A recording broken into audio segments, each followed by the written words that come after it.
Henry Cejudo as his rags to riches story. Can we have can we put your hands together for Jeremy?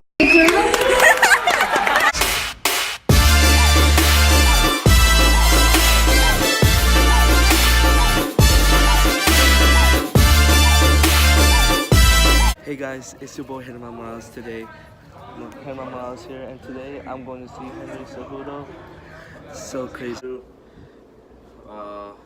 So I really been wanting to talk about this. So on Monday, April 22nd, 2019, it was the best day of my life. Honestly, I have really amazing days, but this was like one of my greatest one. I got to meet my high school wrestler. He used to be a wrestler in my school a long time ago. Olympic gold medalist in 2008, MMA champion, and recently a UFC flyweight champion, Henry Cejudo. And I got to meet him, and it was pretty cool. How it all started, I'll tell you how it all started, like how it came down to his book, The American Victory. I read half of it already. It's pretty good. I recommend to go buy one and read one of his books. I recommend that you could buy one of this and then read it. It's really amazing. I like it. So yeah. So how it all started. So us juniors, because I'm a junior in high school, I have like 3 weeks left of being a junior, and then next year I'm off being a senior. Wow, how time flies real fast. It's amazing. Anyways, it's pretty cool. So how it all started, so us juniors, we had to write like an essay called Junior Capstone essay about the American Dream.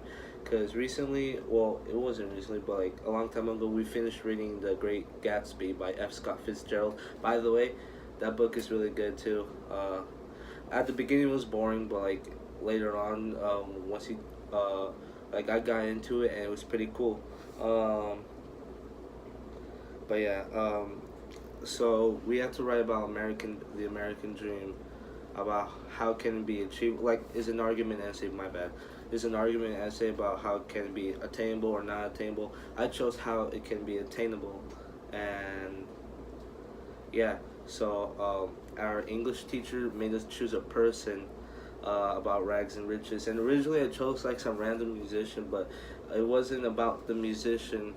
The musician I chose, he didn't have like a rags and riches story, cause I accidentally chose his song. I'm like, how the heck I'm gonna choose a rags to riches story about a song? So like, no.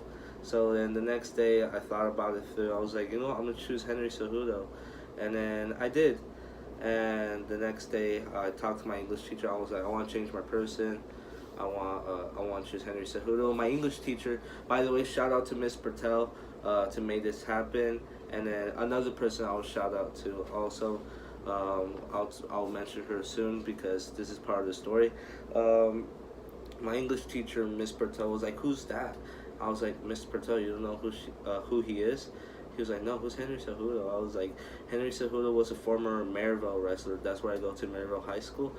He was a Maryville wrestler, and then he won Olympic gold medal. He was an Olympic gold medalist and an MMA champion, and recently won the UFC flyweight champion." She was shocked. She was like, "Oh my God, I wish we could bring him here." I was like, "I mean, if you can." When she said, because she was like, "Oh my God, I want to bring him here," I was like, I mean, I don't know if that could be possible. And then she was like, "Do you know anyone who used to teach with him?" And I knew my environmental science teacher. This is shout out to Miss Rowe, my environmental science teacher, because she used to teach him, Henry Cejudo, as one of her students. And then so I was like, you could talk to, and I knew that because Miss Rowe told me about him. I was like, Miss Rowe used to teach him back then. I was like, oh, okay then. And then I thought this was like this would never happen, and it did. I want to give a big shout out to my English teacher, Miss Purtell. Thank you for making this happen, and especially my environmental science teacher, Miss Rowe. Thank you for contacting him and bringing him to my school, and like, it was pretty cool because like I got to see him, and then like it's an honor because like I wrote an essay about him, and because rags to riches mean the poor rich, and he had a story that inspired me a lot. And then the one thing that inspired me the most about him, he kind of have the same mindset as me. I mean, I'm not a wrestler, I'm not a fighter like that. I mean, sometimes I will fight, but like not for like I wouldn't fight for like no reason. If someone's trying to come at me, then yeah, I have to like defend myself. But like the one thing he inspired me, he told me his mom inspired me. He didn't told me, he told the whole school. The one person who inspired me is my mom, and I feel like I feel the same way, because not just my mom but my mom and dad inspired me a lot, showing me what's right and wrong and all that. And then even his dad wasn't there a lot, but his mom inspired him the most, and I could say the same thing to my parents, and I love my parents for that. I'll bring up, so this next video I'm gonna bring up, the next clip I'm gonna bring up is like a 12-minute clip, and it's him speaking to the whole school about the American dream and his story. So I hope you enjoy this, and thank you so much. And so let me before I finish this, obviously the American Victory by Henry Cejudo, good book. Wrestling Dreams and a Journey Toward Home. Olympic gold medalist Henry Cejudo with Bill Plaskett. I can't pronounce his last name, but I want to show you something before I finish this, cause before I bring up to the next clip of him speaking to the whole school, he bring up about follow your dreams and all that, and I want to become a music educator. Not just a music educator, but I want to become a legend. I want to be a legend that one day that everyone will remember me when I die, and when this whole world is no more. I want to become a legend. Not just a music educator, but I want to be a legend too. And that's, by the way, when the day he came to my school, my English teacher called me up, like give a little speech, and I want to give everyone in the whole school, especially two people. I want to give a shout out to Yahaira Solorio and Leslie Molina for giving me big support. You guys are the homies, and I thank you so much for you two for giving me the support. What's it called? I want to give the whole junior class in my school, because the assembly was only for juniors, 11th graders. I want to give the whole 11th graders a shout out for giving me support. My friends in the football team, my friends in my guitar ensemble who are juniors. I want to give you guys a huge shout out, because you guys are the homies, and thank you guys for giving me support, especially the whole 11th grade class. Everyone, all the 11th graders, thanks for giving me big support when I was giving a small speech and when I was on the stage. Thank you guys so much, and I love you all. I love you all so much for this. So yeah. Make sure that you guys leave here just thinking different, because I was raised just like you guys, just like you guys, man. Rice and beans, first generation. I grew up on 35th Ave, 35th Ave in the Dow, 35th Ave in Osborne, 51st and Thomas, 43rd and Thomas, 57. Guys, growing up, I've been to 13 different schools, all along the West Valley, from Borman to Puddle and Sol to Escatami, to Cartwright, to Palm Lane, to I'm missing some. This baton, I think I'm missing already. Downs. Something, and again, guys, give your almost attention. I really do, man. Because I'm not here to pump you guys up. I'm here to inspire you guys. I'm not here to, oh my God, Henry came. No, I'm here to make sure that you guys leave as better people. Because this right here, do you guys know that guy defeated me in 2 minutes and 36 seconds? That man he's known as the greatest mixed martial artist of all time. He beat me the first time with my encounter that I had with him. He beat me in 2 minutes and 36 seconds. 2 minutes and 36 seconds. He took me out. You guys have any idea how embarrassing that is? How crucial that is. But you know what happened? You know the difference between me and everybody else is the fact that I made adversity my friend. Adversity is my friend. Obstacles, circumstances, it all became my friend. And I would never learn that in sports if it wasn't for life. I'm one of 7 kids, raised by a single mother. My dad was an alcoholic. Pretty much my dad was a deadbeat. In and out of jail. He was deported by the time I was 6 years old. He was out of the country. You know, you're talking about a kid that witnessed a lot at a very, very young age. Dad having to steal my Christmas presents, you know, for drug money. Could you guys ever experience that being a 5-year-old kid, your dad's over here taking everything, your mom's fighting him, and this man's over there getting just to get high, just to get a little dose of heroin. But I will say this, my mother, very courageous, did not speak a lick of English. She's the one that inspired me. Because she would always tell me as a little kid, she would always say, like, Henry, tú eres americano. I was like, Henry, you are American. And I never really understood what my mom meant by that. Why? Because we're poor, we're broke, we're living probably the roughest circumstances, probably in America, guys. Think about it. One of seven kids raised by a single mother, a lady who did not speak a lick of English. Guess what, guys? Summers came, as Rowe said it, we starved. I was a kid that was malnutrition growing up. But something that I did have her leadership. Would I go clean toilets? Would I go do some of the jobs my mom did for us?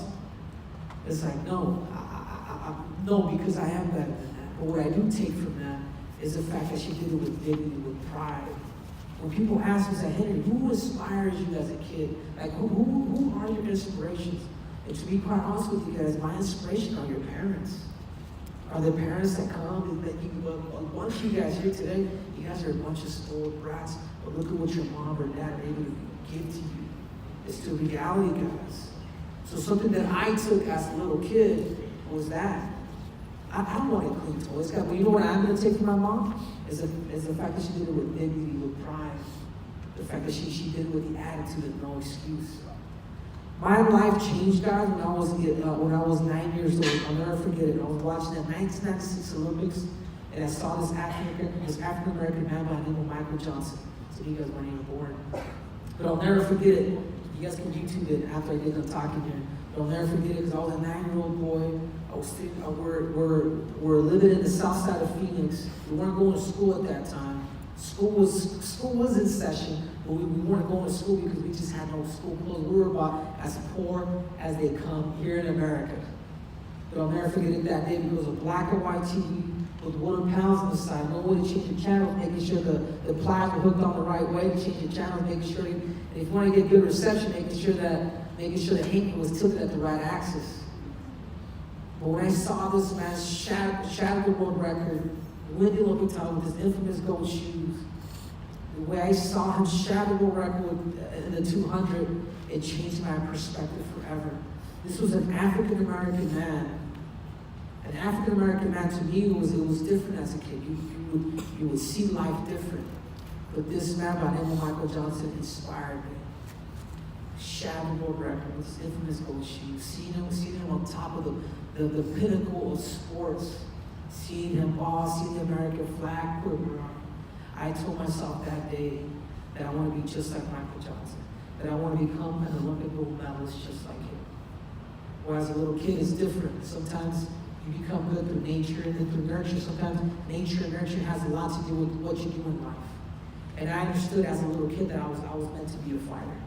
As a little kid, a bunch of drunk Mexican guys, they're probably still do it here in America, they would get together and they used to make us fight as little kids. If you're victorious, you will receive a Mexican ice cream. Not para te chile. And if you didn't, that's so sad. To me, guys, I'm going to be quite honest with you, because this is how vicious I was. It wasn't so much about the treat. It wasn't so much about the ice cream. It wasn't so much about the 50 cents. It was the fact that I had this competitor in me. It's the fact that I wanted to inflict pain, and the kid that was right next to me wanted to do it publicly. Why? Because I had a lot of things built up inside. Luckily, I found a great sport of wrestling, a sport that changed my life. When my brother says, hey, Henry, we don't gotta fight for ice creams no more. They have wrestling in school, and I'm thinking, like, kind of like the WWE.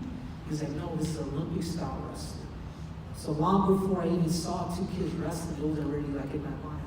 I was like, man, I can go to the Olympics in a sport called wrestling. And to me, it changed my life because I saw these two little kids wrestling. The first match I went to, and I saw them wrestling, and I saw the principal going up to them and giving them ribbons. This was back in junior high. This is a public story. Giving them ribbons and medals, and I'm just like, man, I was so used to having the principal yank me out. I was like the Bart Simpson. But that changed my life. It really did, guys. So I told myself that day when I saw the Olympics that somehow, someday, I would become the best in the world. Did you guys know that you're more likely to get struck by lightning than to become an Olympic champion? Did you guys know that you're more likely to become a president of a certain country than to become an Olympic champion? Guys, you're talking about somebody that dreamed big. You're talking about somebody that wore those same damn shoes. You're talking about somebody that probably has unmatched socks right now here in this audience. That was me. That was me. By the time I was 16 years old, 17 years old, I had pretty much dominated the country. I had won every tournament. I was a state champ. I was national champ. I was out there on the benches. I was a kid that was abnormal, but I was more a kid with a freaking dream that believed in that dream. So I get a phone call from the United States Olympic Committee, and it says, Henry, we want you to become an experiment, sort of what they do in China with little kids. We want to put you in this athletic camp, and hopefully within the next 8 years, you can become an Olympic champion. And I said, guys, and I want you guys to think of my process. This is the people from the Olympic Committee that are telling me this. The people that have seen people come out of there and win gold medals. I said, guys, I appreciate the 8-year plan. But I said, the only thing that I need is 4 years. Just give me all the resources. So get this, guys. On August 19th of 2004, I left home. I left Maryville High School. I'll never forget it. $2 in my back pocket, jumped on that Greyhound. It took about 24 hours, about 32 hours to get there. I had no money. A duffel bag full of clothes, a duffel bag full of shoes. I was ghetto, but I love shoes. But more importantly than that, guys, you know what I had? Is I had a dream. I really did. I really had my dream on lockdown. I really did. So get this, on August 19th of 2004, I left home. I left Maryville. And on August 19th of 2008, that kid with that dream became the youngest Olympic champion in the history of the United States of America.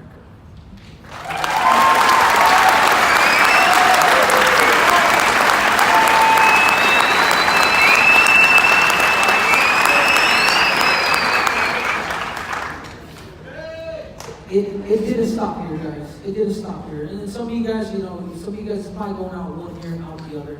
Something that I've learned throughout, guys, I'm able to speak in front of corporate America, the biggest companies in the world. This is the kid at Maryville, at the Pentagon, Procter & Gamble, Coca-Cola, Microsoft, McDonald's.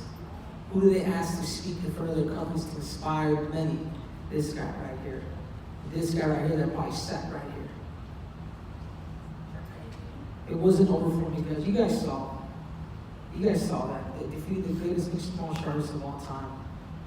So if I can leave you guys off with these 3 things that's helped me out in my life, that's made me successful, is anything that I want you guys to take out of this whole speech here today that I just gave you guys, is these 3 things. And I call it dream, sacrifice, victory. As a little kid, it started off as a dream. It started off as a dream, watching the Olympics. See, it's surreal to me because I'm back home kind of talking to you guys. I want to let you guys know that the dream that you guys have up here, it's What is a dream? Your dream is an imagination. I'm here to tell you that you guys could manifest that imagination. But true too is you really have to understand what the true meaning of sacrifice is. Guys, I sacrificed my family. I sacrificed my friends. I had no friends in high school. I moved home. I moved when I was in my junior in high school. I left Maryville High to all the way to a whole Caucasian school in Colorado Springs where I couldn't relate to nobody. Lunch came around, I would eat lunch with the teachers every single day for 2 years. For 2 years. Because I just felt like people didn't get it. So remember, guys, the sacrifice always has to be greater than the dream in order for you guys to accomplish victory. And that's the reality. Remember that dream, sacrifice, victory. The sacrifice always has to be greater than the dream in order for you guys to achieve victory.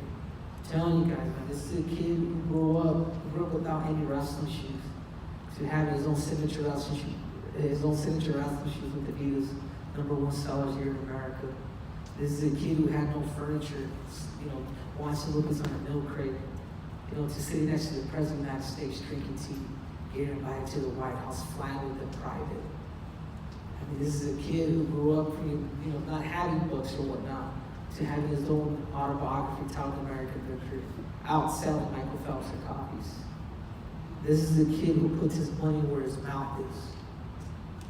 This is a kid who puts his money where his mouth is. And I want to let you guys know, where's your money at? Are you guys going to put your money where your mouth is, or is this all going to be talk? And I'm going to talk to you guys like that because I can, because I feel like I know you guys already. So I'm going to get 6 people to come up. The first 6. I want 6 people to come up, and I want you guys to share their dream with me, because it's not just about me. I want 6 people to come up right now. Who wants to be successful? 6, the first 6. Anything more than 6, I'm kicking you out. Hey guys, I just want to end this video off, to top off the video off and finish it off by saying thank you for watching it. His speech and all that, his speech inspired me a lot, not just by hyping me up saying, oh my gosh, Henry Cejudo's here. No, it inspired me a lot, and I'm glad that I got to meet him after I made my little speech. He was really proud of me and everything. He loved it and everything. Later on, I sent him an email.